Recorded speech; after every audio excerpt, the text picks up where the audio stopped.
Сәлем достар, қалайсыздар? Бұл Нұрмұхамед Нұрмашұлы. Бүгінгі біздің шығарылым осы аптаның соңында болатын UFC Fight Night'қа арналатын болады. UFC Fight Night'тағы басты main event бұл әйелдер арасындағы 57 кг салмақта өтетін, американдықтардың тілімен айтқанда 125 фунт салмақта өтетін кездесу. Яғни Аманда Рибас пен Роуз Намаюнас арасында өтетін кездесу болып табылады.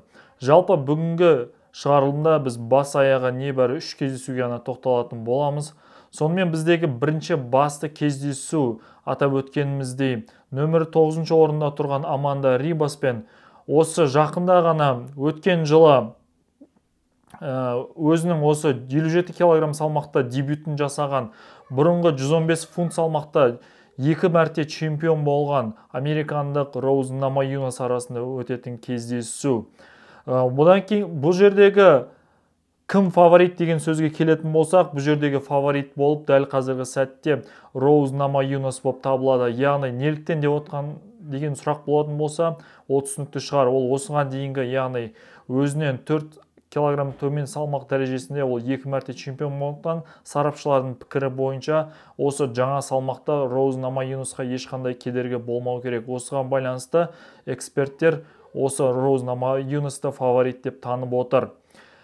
Және де атап өтетін нәрсе, осы 57 кг салмақта өткен жылы Роуз Намаюнас өзінің дебютін жасап, осы қыркүйек айында UFC Fight Night Парижде өткен кеште ол осы Францияның өкілі Манон Фиороға төрешілердің шешімімен ұтылған болатын. Бірақ та осы жолғы кездесуде сарапшылардың пікірі бойынша бүкіл американдық сарапшылар болсын, барлық халықаралық сарапшылар болсын, MMA төңірегіндегі барлық сарапшылар осы Роуз Намаюнасты фаворит деп танып отыр.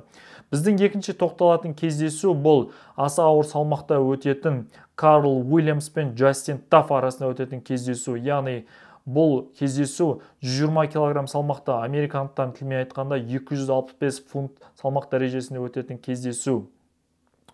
Карл Уильямс бұл Американың атынан шығатын жауынгер, ал Джастин Тафф болатын болса, бұл Австралияның атынан шығатын жауынгер болып табылады.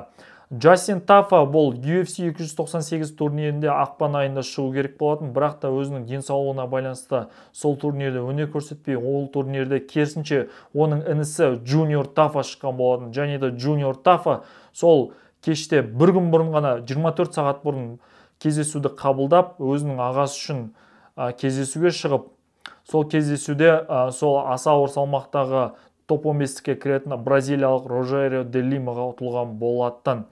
Бұдан кейінгі біз тоқталатын кездесу осы кештегі бұл аса ауыр салмақтағы тағы бір кездесу, осы ерте прелимдарды ашатын кездесудің бірі бұл Мухаммед Усман мен Мик Паркиннің арасында өтетін кездесу. Мухаммед Усман бұл ұлты нигериялық американдық жауынгер болып табылады.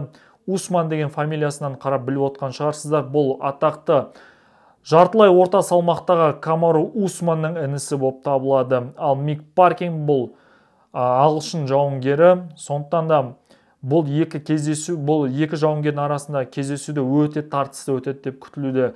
Бұл кездесуде фаворит болып бірінші кезекті Мик Паркин болып есептеледі. Бұл соңғы кездесулерінде өзінің джиу-джитсу сонымен қатар нокауттық әдістерін жақсы қолдана білген жауынгер. Ал Мухаммед Усман бұл осы UFC-ге жазылғалы бергі небәрі үшінші кездесуін ғана өткізейін деп отыр. Осыған байланысты сарапшылардың пікірі бойынша Мик Паркин фаворит болып табылады. Құрметті көрермендер, жалпы сіздер осы UFC Fight Night'ты тамашалайтын болсаңыздар, өздеріңіздің ойларыңызды міндетті түрде комментарийға жаза кетіңіздер. Осы Fight Night'та сіздер кім үшін жақтасасыздар, сіздер үшін кім фавориттер? Осындай пікірлеріңіз болса, міндетті түрде комментарий қалдырып кетіңіздер. Және де бастысы, осы каналға жазылған менің көрермендеріме үлкен алғыс айта отырып, осы видеоны қарайтын жаңа көрермендерінен өтініп сұрайтыным, каналға жазылуды міндетті түрде ұмытпай, комментарий қалдырып, лайк басуыңызды ұмытпаңыздар. Күндеріңіз сәтті өтсін.